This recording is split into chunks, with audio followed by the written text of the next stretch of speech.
Soupçonnée d'avoir détourné 100 millions d'euros, une ancienne trésorière de Kiabi, mise en examen et écrouée.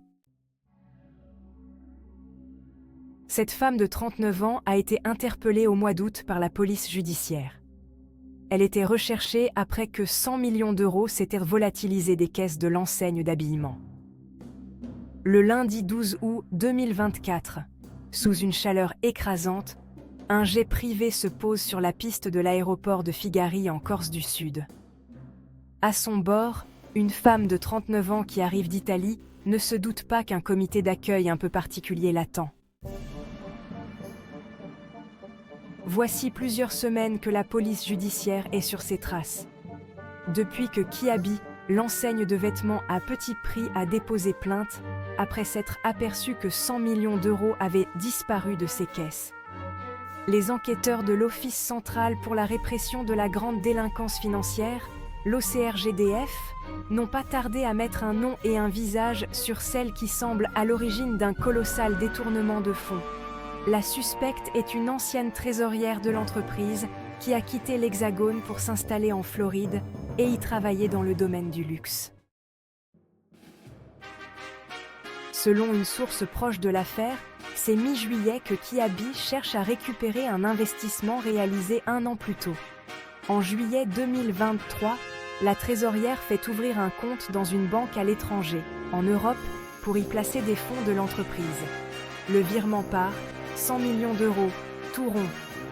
Une somme qui aurait dû dormir quelque temps et rapporter des intérêts. Mais lorsque Kiabi se rapproche de la banque cet été pour récupérer le placement, l'argent s'est volatilisé selon la technique des comptes rebonds. Entre-temps, l'ex-trésorière s'est installée à Miami. Elle y travaille pour un groupe spécialisé dans le luxe. Elle y est chargée de la partie design. Dans un court portrait en anglais sur Internet, elle y est décrite comme ayant débuté une carrière diversifiée au sein de sa propre société de gestion de patrimoine. Parmi ses réalisations, l'aménagement du hangar du jet privé d'un célèbre DJ américain. Sitôt la découverte faite, Kiabi dépose plainte et le parquet de Paris ouvre une enquête.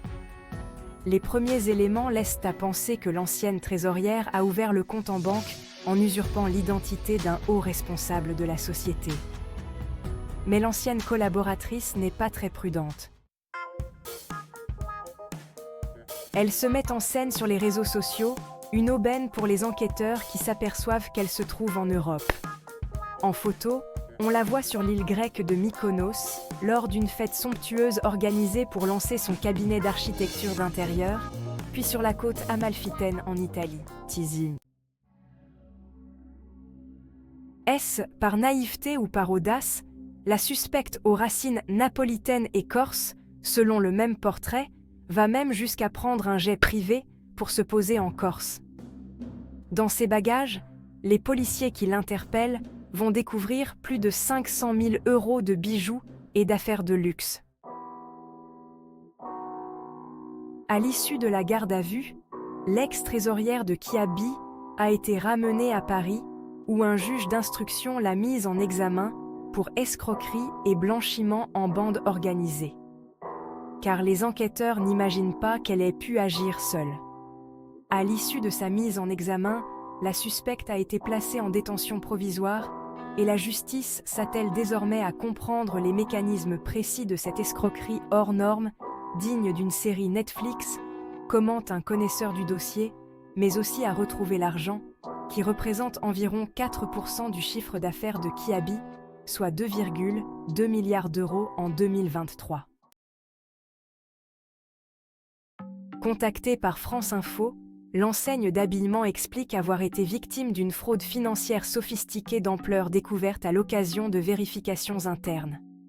Kiabi précise tout entreprendre pour obtenir le recouvrement de la fraude, tout en précisant que cela ne remet en aucun cas en cause sa solidité financière et n'a pas de conséquences sur le maintien de sa trajectoire annuelle.